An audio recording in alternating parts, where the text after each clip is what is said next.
इन साथियों, अब हम लोग उपस्थित हैं एग्जाम टूर चैनल पर। बीएसएससी इंटर लेवल को लेकर लगातार अभ्यर्थी परेशान है, बहुत सारा समस्या है और कैसे तैयारी करें। सर, आपका स्वागत है एग्जाम टूर। बहुत बहुत धन्यवाद। सर, इंटर लेवल अभ्यर्थी का सबसे बड़ा अब समस्या यह है कि एडिट का ऑप्शन नहीं दिया जा रहा है।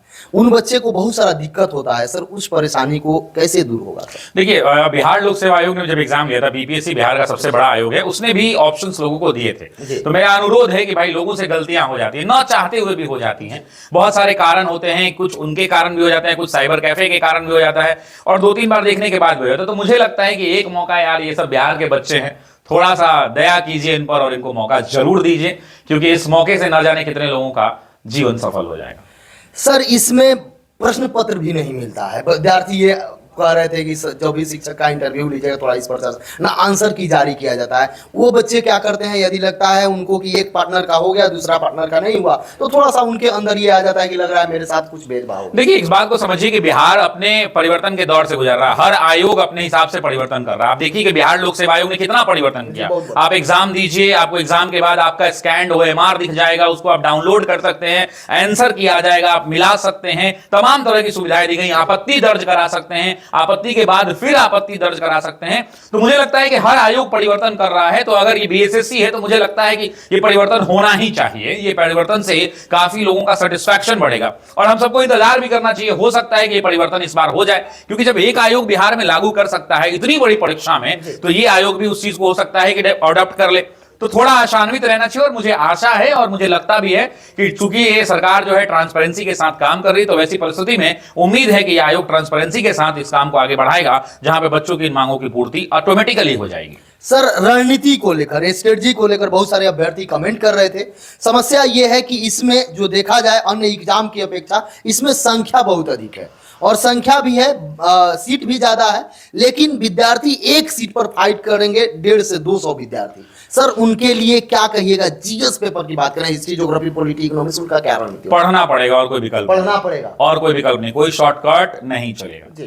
जीएस पोर्शन जो है सबसे ज्यादा आपको परेशान करेगा और जीएस के अंदर में आपको पढ़ना पड़ेगा। आपको हिस्ट्री पढ़ना पड़ेगा, एंशिएंट भी पढ़ना पड़ेगा, मिडिवल भी, मॉडर्न भी, वर्ल्ड भी, इंडियन ज्योग्राफी भी, पूरा वर्ल्ड ज्योग्राफी भी आपको पढ़ना पड़ेगा, पॉलिटी पढ़ना पड़ेगा, इकोनॉमी पढ़ना पड़ेगा, साइंस पढ़ना पड़ेगा, करंट पढ़ना पड़ेगा, सारी चीजें पढ़नी पड़ेंगी। इसका कोई दूसरा विकल्प नहीं, शॉर्टकट नहीं हो सकता है साहब। और परीक्षा में जहां तक रही अभ्यर्थियों की संख्या की बात, तो भाई इस बात को समझिए कि इसका जो बेसिक क्वालिफिकेशन है वो कौन सा है? क्लास 12। तो क्लास 12 के बाद ऑटोमेटिकली हर साल लगभग 16 से 17 लाख बच्चे तो हर साल पास होते हैं परीक्षा। हर की ललक होती है बिहार में, हर बच्चा चाहता है कि हम सरकारी नौकरी करें, माता पिता चाहते हैं उसके बच्चे सरकारी नौकरी करें, जो गृहिणियां हैं वो भी चाहते हैं सरकारी नौकरी करें।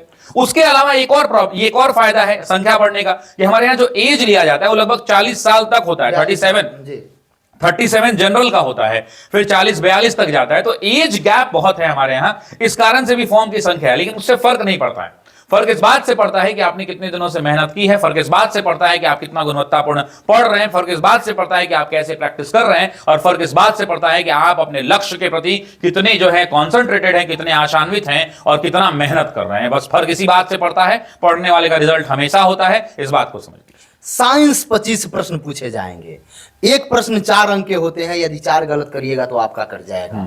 सर, इसको साइंस को लेकर क्या आपका? देखिए, साइंस के अंदर में बेसिक बुक्स वही आपकी एनसीईआरटी की किताबें हैं। एनसीईआरटी की किताबें इसलिए भी हम लोग कहते हैं क्योंकि ऑथेंटिक किताब है और कोई दूसरा बढ़िया किताब मार्केट में नहीं है। बाकी सब एने होने से चेप चाप के कॉपी पेस्ट करके फेंक दिया, एने होने से, हाँ बस एने होने से चेपा चापा है, कंट्रोल-C लगा के कंट्रोल भी कर दिया मैक्सिमम जगह। मैं किसी पर नाम लेके तो टिप्पणी नहीं कर सकता हूं, लेकिन मैंने जो किताबें देखी है, तो मेरा निवेदन बस इतना है, क्लास 8, 9 और 8, 9 छोड़िए सर, मेरा निवेदन बस इतना है कि आप 6 से लेकर के 10th वाली जो एनसीईआरटीज हैं उनको प्रॉपरली कर लीजिए। 11th 12th में एक बार फिजिक्स केमिस्ट्री को देख लीजिएगा, क्योंकि वहां न्यूमेरिकल्स, अल्डिहाइड वो बहुत हाई लेवल हो जाता है, वैसा नहीं आता है। तो क्लास 6 से लेकर के 10th तक की अगर एनसीईआरटी को अगर आप प्रॉपरली देख लेते हैं तो आपका काम चल जाएगा। और उससे ज्यादा इंपॉर्टेंट है कि एग्जाम्पलर जो आते हैं उनको भी आप देख सकते हैं, आगे वाले जो एग्जाम्पलर्स आते हैं, और उसके अलावा और कोई विशेष आवश्यकता आपको नहीं पड़ेगी। बॉक्स में जो सवाल रहते हैं, बॉक्स में जो पॉइंट्स रहते हैं, जो हाईलाइटेड हैं, जो कलर चेंज करके हैं, जो बोल्ड वाले हैं, जो चीजें इंपॉर्टेंट हैं, उन चीजों का आप रिवीजन कर लें।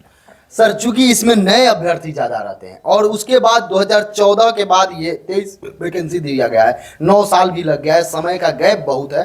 बहुत विद्यार्थी ये सोचते हैं कि एग्जाम कब होगा, क्या होगा, कैसे, उनको कुछ मालूम नहीं। सर, क्या उम्मीद है जिस तरीका से ये मार्केट में चल रहा है कि अप्रैल में एग्जाम ले लिया जाएगा, तो क्या आप तैयारी फरवरी की करें, फरवरी? आप तैयारी फरवरी की करें। अच्छा है कि परीक्षा अप्रैल में हो जाए, मई में हो जाए, और काफी टाइम होता है 3-4 महीने सिलेबस को रिकैप करने का। ऑलमोस्ट 1 महीना 2 महीना 1.5 महीना से तो ये प्रक्रिया चल रही है।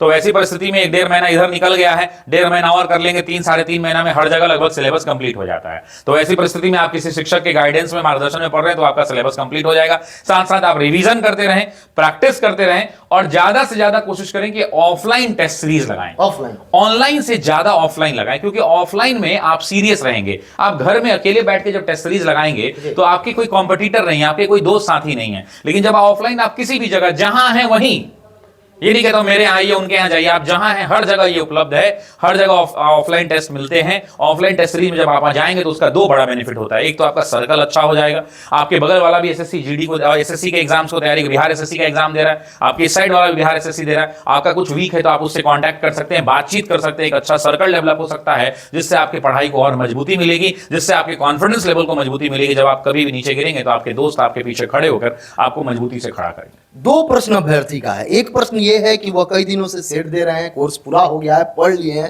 अंक इजाफा नहीं हो रहा है। दूसरा प्रश्न ये था कि जाते हैं, अंक इजाफा नहीं होता है तो जाकर 2 घंटा पढ़ते भी हैं, लेकिन क्या सुधार करें सर आपके अनुसार, ताकि देखिए 2-3 चीजें हैं इसको सुधार करने की। बहुत जेन्युइन प्रश्न है आपका। इसका बहुत सिंपल सरल तरीका है कि जब आप घर आए तो उसी ऑफलाइन पेपर के पीछे एक बॉक्स बनाएं, उसमें लिखे कि मैथ्स, उसमें लिखे रीजनिंग, उसमें लिखे जीएस, जो भी चीजें हैं, कौन सा सेगमेंट गलत हो रहा है। ऐसा तो नहीं है कि मैथ्स में सब कुछ गलत हो रहा है। अगर आपका रेशियो प्रोपोर्शन बार बार गलत हो रहा है तो आप वहां लिखिए रेशियो एंड प्रोपोर्शन। उसके बाद घर जाके अपनी किताबों में रेशियो एंड प्रोपोर्शन को पढ़िए। अगली बार अगर साइंस में कोई स्पेसिफिक टॉपिक हीट अगर हो रहा है तो ऐसी परिस्थिति में, लाइट हो रहा है तो ऐसी परिस्थिति में लाइट को वहां लिखें और सिर्फ घर में जाके लाइट को पढ़ें। तो जब तक आप ये पोर्शन आइडेंटिफाई नहीं कर पाएंगे कि आपके किस पोर्शन में, अगर भाई 100 में 70 नंबर आ रहे हैं तो 30 तो नहीं आ रहे हैं, तो 30 कौन से ऐसे नंबर हैं, कौन से ऐसे टॉपिक्स हैं जहां से आप प्रश्नों को नहीं बना पा रहे हैं। तो ऐसी परिस्थिति में उन प्रश्नों के लिए आपको एक थोड़ा मेहनत करना पड़ेगा। 5 मिनट लगता है ये मेहनत करने में। एक बॉक्स बनाइए, लिखिए कि मैथ्स में इतने सही, इतने गलत, और ये वाले टॉपिक से क्वेश्चन हमारे गलत हुए हैं या छूट गए हैं, लेंदी थे, नहीं बना पाए। उसके बाद उन टॉपिक को आप रिवाइज कीजिए। अगर 10 टेस्ट में आप कर लेंगे ना इसको, 11वें टेस्ट में आपको ऑटोमेटिकली सुधार दिखने लगेगा। मेरे और आपके बोलने की आवश्यकता नहीं पड़ेगी। जो अभ्यर्थी आज देते हैं टेस्ट, अगला दिन टेस्ट दिए, समस्या उनके अंदर ये होता है, जज नहीं कर पाते हैं कि क्वेश्चन का लेवल आज अच्छा था, कल थोड़ा सा डाउन था, अंक बढ़ जाता है, किसी का घट जाता है, वो रेपुटेड संस्थानों में आप दें, और लगभग सभी संस्थानें अपना अच्छा प्रयास करती हैं, चाहे वो मेरा हो या आपका हो या किसी भी शिक्षक का हो। सभी लोग यही चाहता है कि हमारी गुणवत्ता जो है सर्वोच्च हो।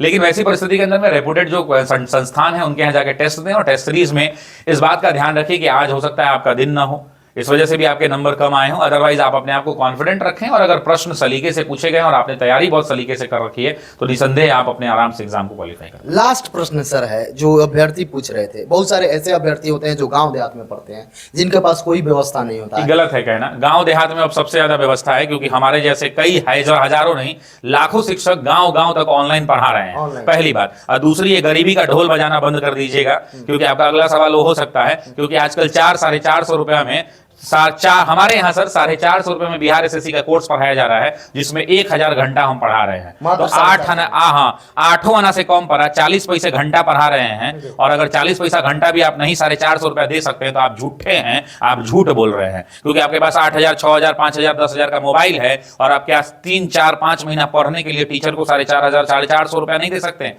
अगर नहीं दे सकते हैं तो आप ये गलत बोल रहे हैं। इसलिए आज के युग में गाँव तक पढ़ाई पहुंच चुकी है, और मेरे जैसे लाखों शिक्षक हैं जो बच्चों को बहुत अच्छी शिक्षा घर बैठे दे रहे हैं। सर लास्ट प्रश्न है, बच्चे तैयारी कर लेते हैं, जिनका अंक कम आता है, नहीं आता है, नहीं होता है, तो वह अंतिम समय में आरोप लगा देते हैं शिक्षक पर या संस्थान पर, मेरा रिजल्ट नहीं हुआ। देखिए, उन अभ्यर्थी को आप क्या कहें? देखिए, इस बात को समझिए कि जितने लोग फॉर्म भरते हैं, मान लो 20 लाख लोगों ने फॉर्म भरा तो 20 लाख लोगों का रिजल्ट नहीं होगा। एक क्लास में 200 लोग बैठते हैं तो 200 में 200 का रिजल्ट नहीं होगा। शिक्षक की भूमिका किसी भी बच्चे के रिजल्ट में 30 से 40% ही होती है। 60 से 65% उस बच्चे की भूमिका होती है, उसके मित्र मंडली की भूमिका होती है, उसके माता पिता के मोटिवेशन की भूमिका होती है। बच्चे आप देखते हैं ना मोटिवेशनल वीडियो, मुझे भी कहते हैं सर आप बहुत अच्छा मोटिवेट करते हैं। अरे नहीं यार, आपके माता पिता आपके सबसे अच्छे मोटिवेटर। मैं आपको बहुत लंबी कहानियां सुनाऊंगा, ऐसे हुआ तो ऐसे हुआ, ऐसे हुआ, पूरा आपकी मम्मी आपसे 2 लाइन कहेगी कि बेटा पढ़ लो, तुम्हारे पढ़ने से हम लोग का किस्मत बदल जाएगा। तो आपके लिए वो 2 लाइन का जो मोटिवेशन है ना, वो आपको फिर से कुर्सी पर 10 घंटा बैठने के लिए मजबूर कर देगा। तो माता पिता से अच्छा, उनके 2 लाइन से अच्छा मोटिवेशन नहीं मिल सकता है। आप मेहनत करिए, आप जरूर सफल होंगे।